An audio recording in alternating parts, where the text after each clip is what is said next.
Quais matérias vocês mais gostaram? Quais críticas vocês têm?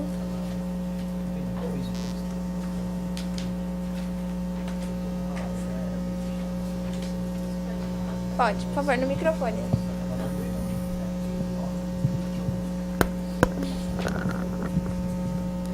Então, eu achei que essa primeira matéria, ela traz muitos dados e que às vezes não fazem sentido com a narrativa que ele faz, né? Acho que assim, se tem uma coisa que permanece no jornalismo de dados, é a importância de você explicar por que você está mostrando aquilo, né? Construir uma narrativa. Por exemplo, essa simulação de investimento no Tesouro, eu achei que é um dado totalmente externo ao propósito da matéria. E esse preço médio da mensalidade em faculdade privada, que é o jeito que ele fecha a matéria, não dá para entender qual é a intenção em falar isso ou quais os motivos disso, né? E aí, em comparação, eu achei que a última matéria, que não traz nenhum gráfico e nenhum recurso visual, ela consegue fazer uma narrativa muito boa. Ela ainda traz as formas de análise do dado, como ela processou os dados, e ainda conversa com os atores envolvidos, né? Então, eu achei ela muito mais completa, por exemplo. Então, acho que é importante, né, no jornalismo de dados, eu acho, não se perder nessa coisa de mostrar o dado só por mostrar, sabe? Sim. Eu acho que nessa primeira matéria isso aconteceu principalmente porque a matéria inteira, enfim, que concorreu ao prêmio, ela era muito mais extensa, a reportagem. E aí eles meio que enxugaram para o site ficar um pouco mais leve. Mas ainda assim, eu também acho que falta uma contextualização, um pouco mais de motivo. E o engraçado é que em outras oficinas eles também apontaram a falta de conversar com pessoas que fazem FIES, que usam FIES. Era o primeiro ponto, falar com quem está fazendo, por que fez, quanto tempo vai pagar, alguém que já está pagando. Então, outras pessoas também apontaram isso.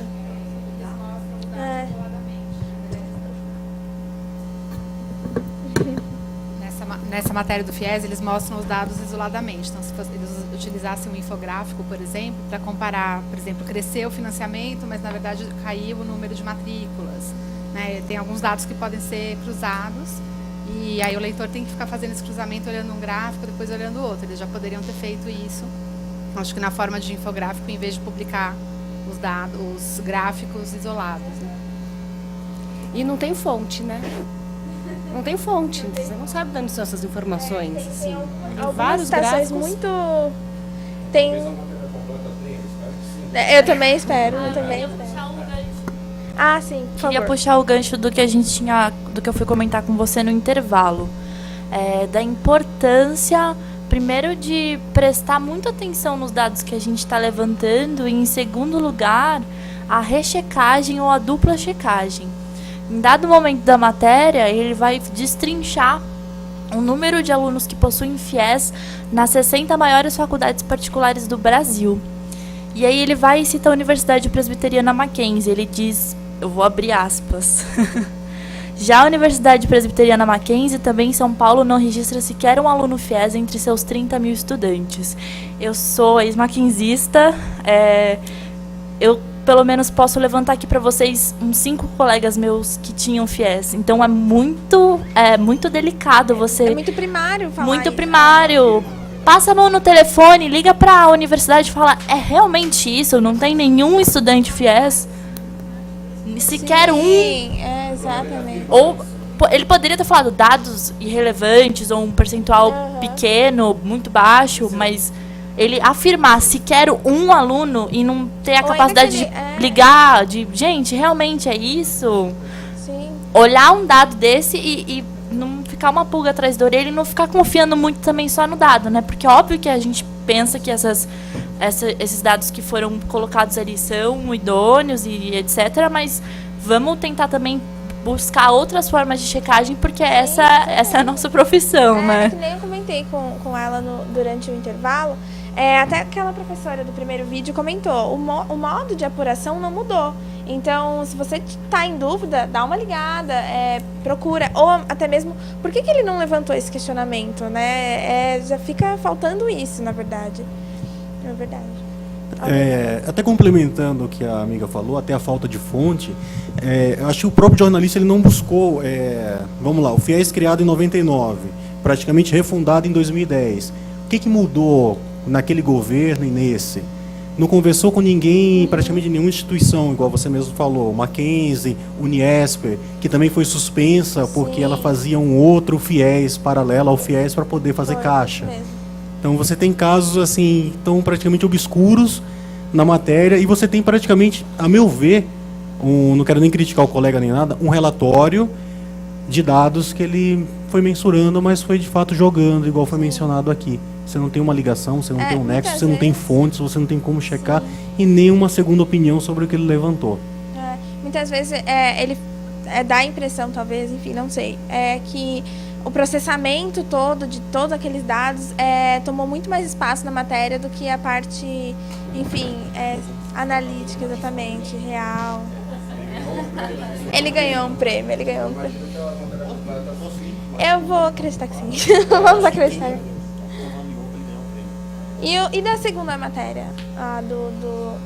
Essa segunda matéria ela é um pouco mais simplificada, um pouco mais expositiva, coloca ali, mas enfim, não traz grandes problematizações acerca dos prédios mais antigos, serem dos anos 70. Né? Eu acho que aqui talvez seja matéria online, mas eu acho que por ser uma matéria que fala sobre urbanismo e tal, poderia ser muito mais visual, né? Talvez seja na Sim, versão foi original. online. Fotos, ou outros gráficos, e acho que ela não, como você disse, ela não destrincha os dados, ela expõe o dado, mas ela não diz o que isso é relevante. X% dos imóveis são da década de 70, mas qual é o impacto disso para conservação, imposto, Para especulação imobiliária. Então acho que ela coloca o dado, mas ela não diz o que esse dado significa. Sim, então, falta poderia talvez um pouco de aprofundar interpretação, pouco mais, né? na minha visão. E faltou uma coisa básica, assim, que ela fala que é surpreendente que os prédios sejam dos anos 70, mas assim, a urbanização, a especulação, tudo isso bombou nos anos 70, né? Então, nada mais natural do que... Surpreendente assim. Acho que teria que problematizar de um jeito melhor, assim, né? Não como uma grande novidade que os prédios sejam dos anos 70. Né? Exatamente. Mais alguém?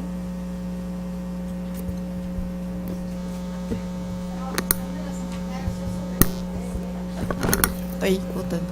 Ainda nessa matéria, só sobre a problemática, a minha crítica, assim com os colegas, é que, na verdade, ela termina falando como se fosse positivo, na verdade, né? Qual, o do prédio? Dos prédios, Aham. isso, da questão imobiliária. Ela fala, os problemas são dos anos 50 para cá, mas como se fosse assim, a cidade é muito mais velha. Não é um problema ter prédios dos anos 70.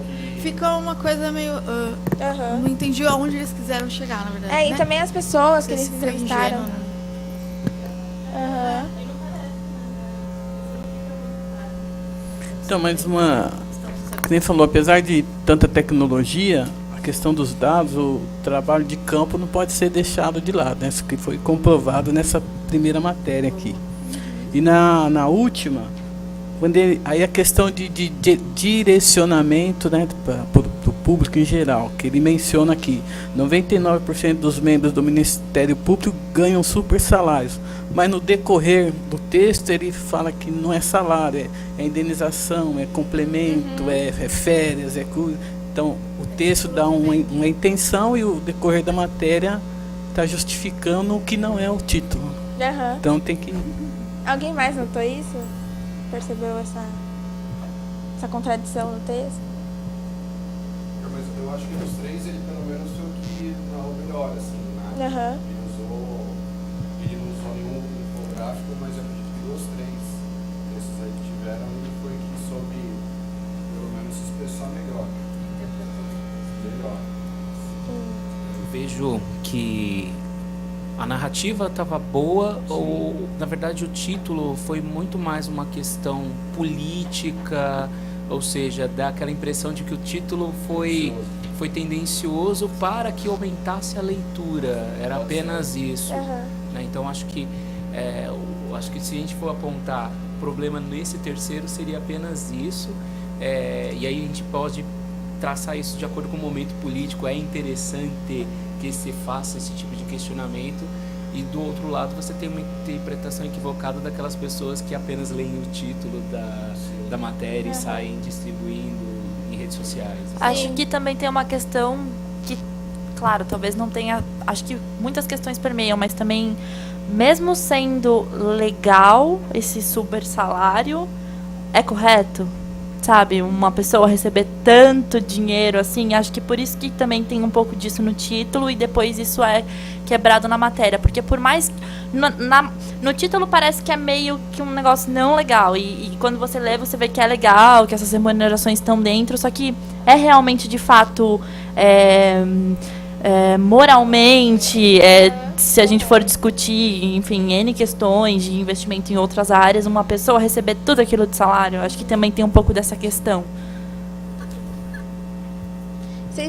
Não, o que eu senti falta foi que ele dá destaque aqui para 4 super salários e ele não menciona o nome das pessoas. Eu achei meio aleatório os nomes que ele menciona. Ele fala do tal do Sancler, que foi afastado, mas assim, e esses 4? Esse que ganhou 330 mil, qual é o nome dessa pessoa? Sim. Então, os nomes destacados eu achei completamente aleatório. Assim, ou ele dá de todos, ou ele não dá de nenhum. Esse é um dos pontos principais, porque acho que em todas as oficinas que eu fiz até agora, todos levantaram esse questionamento, de que sempre parecia que essa matéria estava direcionando o leitor a achar alguma coisa. Todas as oficinas levantaram isso. Só pontuar mais uma coisa, eu trabalho hoje como assessor de imprensa numa casa legislativa. Você tem uma outra questão, aquele deadline, né? Você tem um jornalista do outro lado do balcão que ele tem pressa para fechar aquele conteúdo. Por mais que ele tenha levantado aqueles dados, ele liga para você e fala assim, não, mas eu estou fechando hoje, eu preciso, eu quero, tudo. E às vezes você acaba publicando uma matéria não tão completa, sem fontes, sem algumas coisas. Até estava lembrando isso com um comentário do pessoal. Então há essa pressão. E eu do lado de cá, eu tenho que ficar procurando ele, pessoal, eu preciso responder, tudo. E cadê ele para me responder e eu dar um parecer? É uma realidade. É uma realidade. E aí o jornalista distorce. Muitas vezes, como a gente às vezes passa a informação e ele distorce a informação da maneira como ele quer.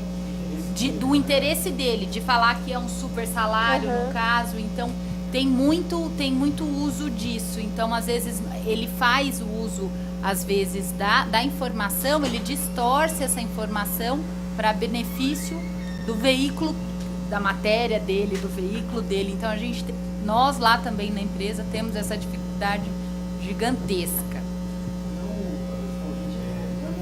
É moral ou não é moral? Mas você tem um ponto, acaba sendo legal porque eu tenho normativas internas que permitem eu pagar o auxílio moradia, o auxílio educação, o auxílio alguma coisa, que não é salário, vai somando e acaba passando. E até eu conseguir explicar o que é isso, vai cair na interpretação do próprio jornalista. Então, para mim, por mais que você tenha que pegar os dados todo, o deadline ainda é um grande desafio para quem está do lado de cá no jornalismo. Mas tem umas coisas que ele levanta, por exemplo, o auxílio moradia para quem já mora na cidade, já tem moradia própria. Não faz sentido ter isso, um promotor, um procurador. E também essa questão do deadline, eu acho que não pode ser aplicada, porque você já tem que checar 1, 2, 3 vezes.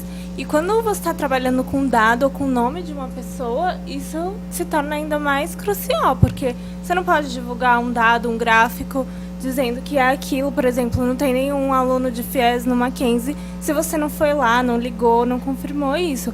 Se você está trabalhando com dados, aí sim é que você tem que ter certeza de que aquilo é verdade. Sim.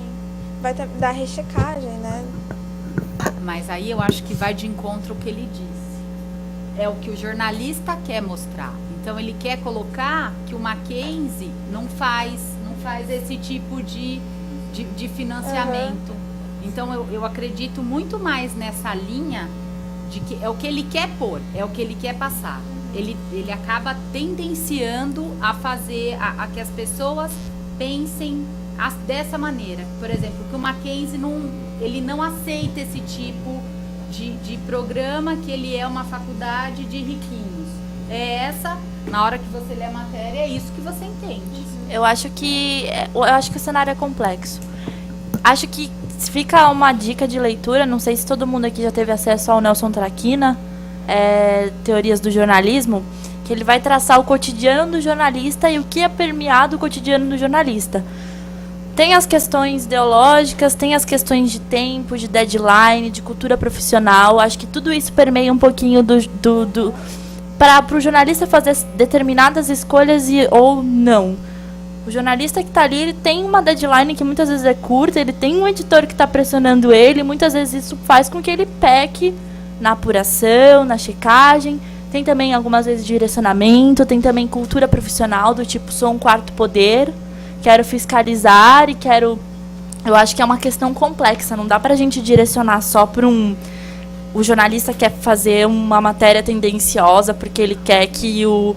Eu acho que é um campo vasto e acho que vale essa dica de leitura para quem quiser desmembrar aí, porque são trabalhos de campo, enfim, autores que ficaram analisando jornalistas na redação e traz um panorama muito legal sobre cultura profissional, sobre ideologia, enfim. E acho que a minha experiência em assessoria de imprensa e a minha experiência quanto estudante de jornalismo e agora formado em jornalista mostra muito como é complexo, não é só uma causa, só uma ferida, por isso que a gente tem que estar sempre alerta.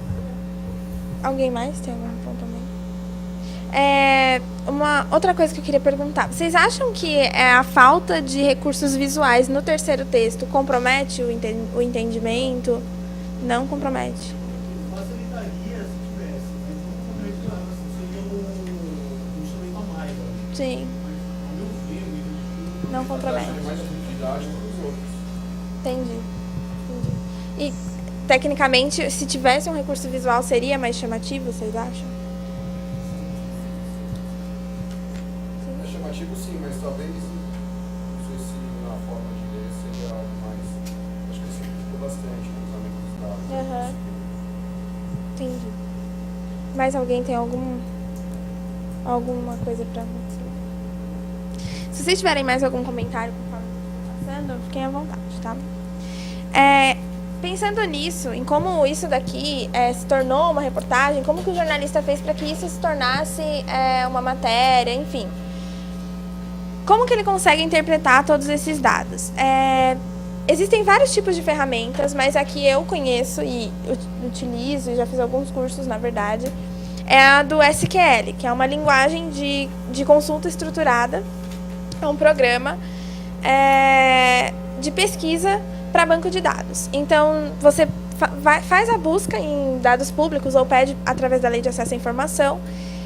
Esses bancos de dados chegam até você e, através desse programa, você consegue filtrar eles. Então, por exemplo, eu recebi um banco de dados sobre candidatos a vereadores em 2018. Não, 2018 não. Candidatos à presidência em 2018. Vamos supor que nessa planilha eu tenho vários tipos de informações, como arrecadação, número de apoiadores, enfim. Trabalhando nesse programa, a gente consegue filtrar aquilo que será mais interessante para a nossa matéria. Então, por exemplo, eu quero fazer uma matéria sobre a arrecadação de doações para campanhas políticas. Então, desse material vasto que eu vou receber, eu consigo filtrar através desse programa somente aquilo que eu quero utilizar para minha matéria. Por exemplo, doações para campanhas. Assim como outros dados também, outros tipos de filtragem. Esse programa traz vários tipos também. E além disso, além de você conseguir filtrar o seu material, você consegue transformar ele em tabelas e deixar aquilo ali um pouco mais visualmente mais fácil. Geralmente, a gente recebe... Tem vários formatos no banco de dados, mas, em geral, o principal no formato Excel, vem na planilha do Excel, mais ou menos assim. Só que é muito complicado você trabalhar com um dado tão grande, com um banco de dados tão grande. Às vezes tem 15 mil, 20 mil linhas, às vezes até mais. Então, muitas vezes o Excel não comporta no programa, não tem como processar aquilo. Então, vem alguns outros formatos, CSX, enfim. E você consegue trabalhar esses formatos nesse programa de SQL. Você seleciona qual tipo de formato que veio para você. Se eu não me engano, o único formato que não processa nesse tipo de programa ainda é o PDF, que é um empecilho.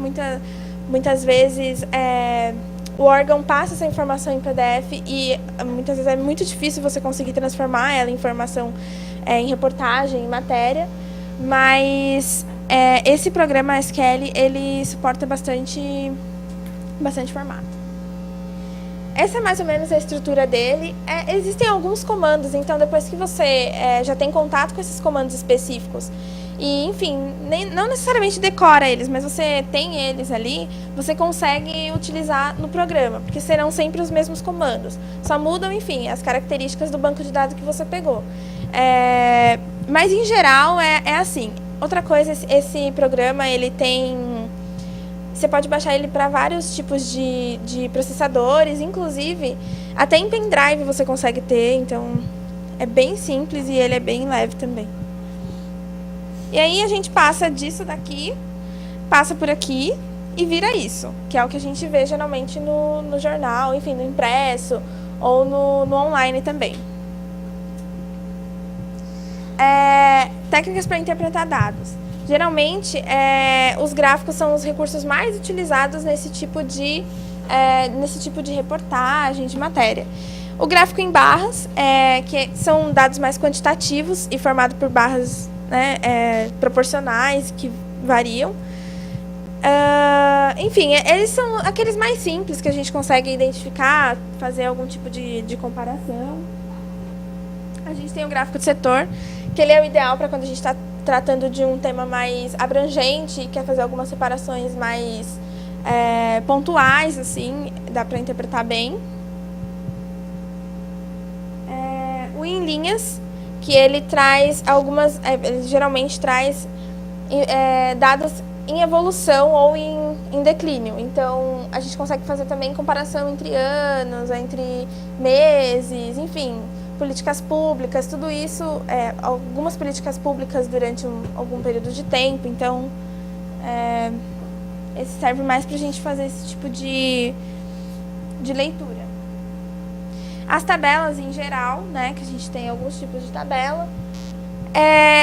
Isso pode parecer muito primário para a gente, mas tem questões que, por exemplo, eu dei essa oficina em uma escola pública para estudantes de ensino, acho que para estudantes de ensino fundamental. Eles estavam com um projeto de um jornal na escola e alguns desses estudantes tiveram muita dificuldade na forma de interpretar esse tipo de informação, em tabela mesmo. Lá a gente fez alguns exercícios diferentes, a estrutura era um pouco diferente, e eles tinham também dificuldade em interpretar. Então, às vezes, parece muito primário para a gente, mas às vezes precisa... algumas pessoas precisam desenvolver isso para fazer com que a informação chegue até elas. Então, foi nesse caso que aconteceu lá nessa escola. Como transformar dados em material jornalístico. É bom a gente lembrar de alguns preceitos básicos, né? Não divulgar sem antes checar, é o ideal. Não divulgar notícia relevante sem atribuir a ela as fontes primárias de informação. Então, se eu vou falar que a creche conveniada em São Paulo, que tem mais creches conveniadas em São Paulo do que creches diretas, eu preciso ter isso daí muito bem embasado em alguma fonte, ou na Secretaria de Educação, ou no Tribunal de Contas, ou no Portal da Transparência, enfim. Algum lugar essa informação precisa estar. Ela deve vir antes da opinião, isso acho que é bem claro, principalmente para quem está na área. Claro que muitas vezes a gente tem alguns artigos de opinião, necessariamente, mas é bom que fique claro quando isso acontece. Quando você está falando de uma questão sua, do que você acha, enfim, de um adjetivo que você está colocando, de uma informação. Compromisso com a veracidade dos fatos, que não necessariamente constitui na verdade dos fatos. É aquilo que aconteceu, relatar aquilo que realmente aconteceu. Não que aquilo seja verdade ou mentira, mas o que foi que sucedeu ali. Escolha da melhor pauta. Essa é uma questão muito complicada, porque às vezes a melhor pauta para mim não é a melhor pauta para o outro, mas o ideal é que seja a melhor pauta para o público, para o interesse público.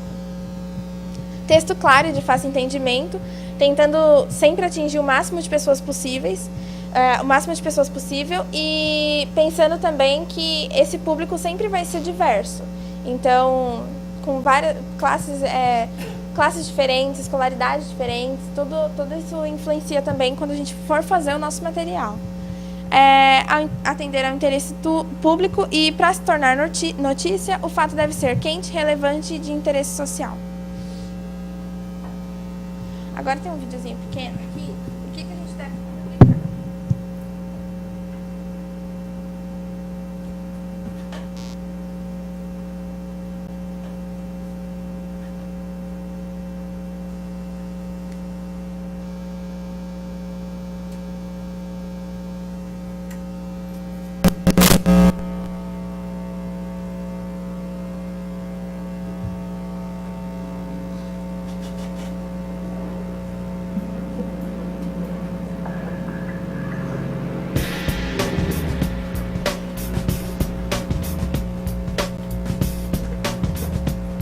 jornalismo de dados consiste basicamente, de uma forma muito simples, numa combinação entre o que é o jornalismo e todas as técnicas que têm a ver com o jornalismo, não é? A parte deontológica, tudo aquilo que é o jornalismo em si, e os dados, certo?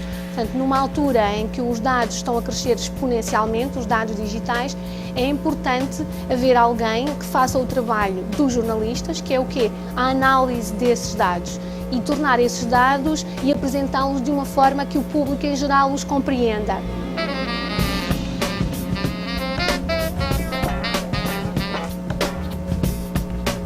Eu sou jornalista, não é?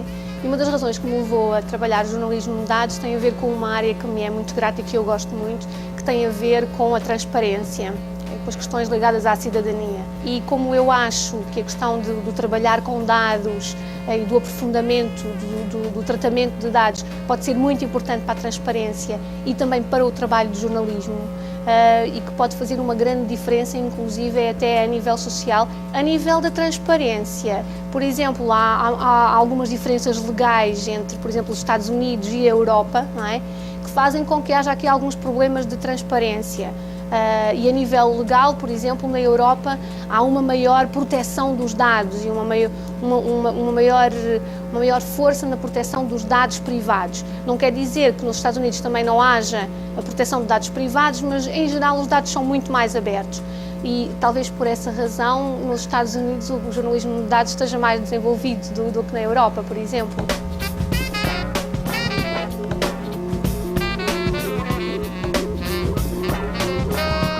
Há uma questão muito importante que tem a ver com as competências dos jornalistas, não é?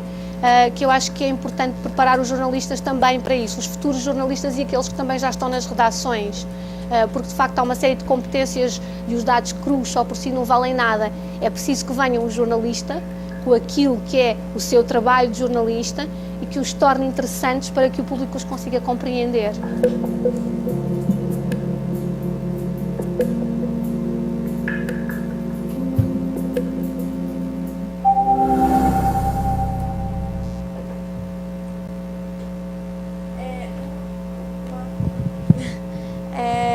Uma coisa que ela menciona no texto, no vídeo, ela fala bastante da importância do jornalismo de dados e como isso influencia, como o trabalho do jornalista influencia nessa questão dos dados chegarem às pessoas. Mas ela fala também da questão da divulgação de dados. Talvez pelos Estados Unidos não ter uma proteção tão grande quanto aos dados, o jornalismo de dados está mais desenvolvido lá do que na Europa.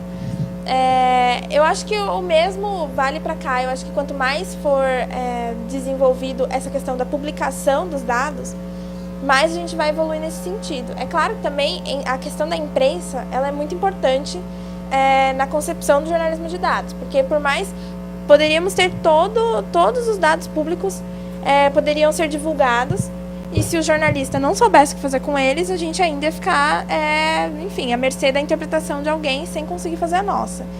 Então, uma coisa também que eu queria levantar, e não sei se vocês têm alguma opinião quanto a isso, é quando a gente percebe que o jornalista se inseriu ali e trouxe uma interpretação dos dados para a gente. Então, às vezes a gente fica, enfim, à mercê do que ele interpretou ou do que ele viu, e muitas vezes nem sempre é o que realmente pode ter acontecido, ou realmente ser o que, né, realmente o que foi disposto ali no órgão. O que vocês acham disso?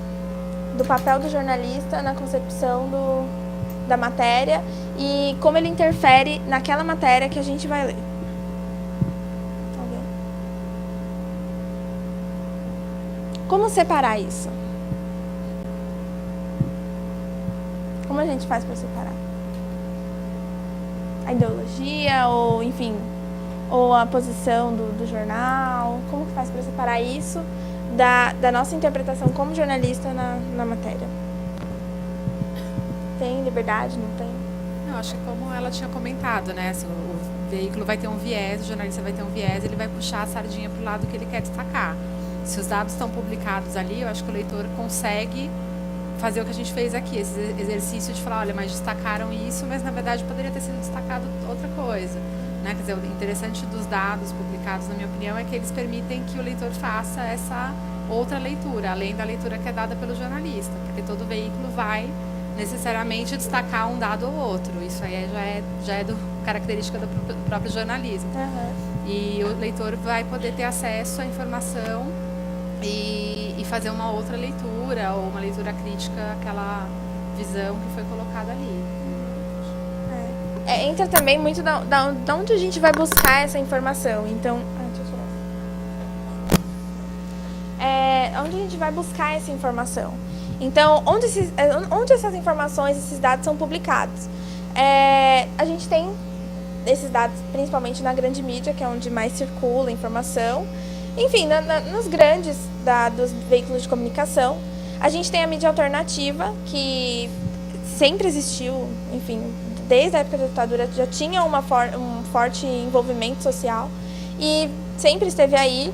É claro que alguns eventos impulsionaram um pouco mais a mídia alternativa, as passeatas, as manifestações de junho de 2013, então alguns cresceram ali, outros acabaram, enfim, não se desenvolveram, mas outros vêm ainda ganhando muito espaço em cima disso, do jornalismo de dados, da apuração. A gente tem também blogs, que hoje em dia nem todo mundo tem, né? Já teve uma época em que foi mais sucesso, mas muitos jornalistas ainda têm blogs e publicam por esses blogs. Pensando ainda nessa questão da mídia alternativa, ou nem tanto, acho que da mídia em geral, conforme as redações foram sendo enxugadas e foi tendo essa questão das demissões, muitos jornalistas acabaram ficando sobrecarregados e as agências de checagem acabaram se sobressaindo nesse cenário. É claro que nem todo jornalista vai recorrer a uma agência de checagem para poder fazer a apuração por ele, mas as agências elas têm feito bastante trabalho em relação a isso. Tem algumas principais, a Lupa, enfim, a agência pública, que elas fazem esse trabalho de checar dados. Às vezes, alguma coisa que foi publicada ou um vídeo que alguém colocou, e, enfim, tem dados que não estão muito bem embasados ali, eles fazem essa checagem. As matérias no online, no impresso, eles também fazem e também recebem sugestões. Então, se você se deparou com um vídeo no WhatsApp que seu tio mandou, e aí você acha esse vídeo está meio esquisito, não tem nenhum órgão por trás, você também pode pedir para eles checarem. Muitas vezes esses vídeos têm impacto social muito grande, principalmente em ano de eleição. Então, vídeos circulando, fotos com dados falsos e notícias falsas é muito perigoso, principalmente no cenário político. Então, essas agências têm tido uma grande importância nesse processo de checagem de notícias, né? Páginas nas redes sociais, que eu acho que boa parte dos jornais hoje tem e contam com milhões de curtidas e, enfim, é bem grande o alcance e não atinge só jovens também, né? Atinge pessoas mais velhas que estão nas redes sociais também. Então, as redes sociais também têm sido um forte aliado. Mas o importante, realmente, assim, é garantir que a informação chegue à população com qualidade, né? Chega a informação com qualidade para a população e de forma verossímil, de forma honesta, aquilo que realmente é de interesse público. Eu vou passar uma avaliação para vocês. Não sei se tem folha para todo mundo, mas não é obrigatório todo mundo responder. Só quem quiser, não precisa se identificar. É só para eu poder manter nos registros, tá? Mas é isso, gente. Obrigada.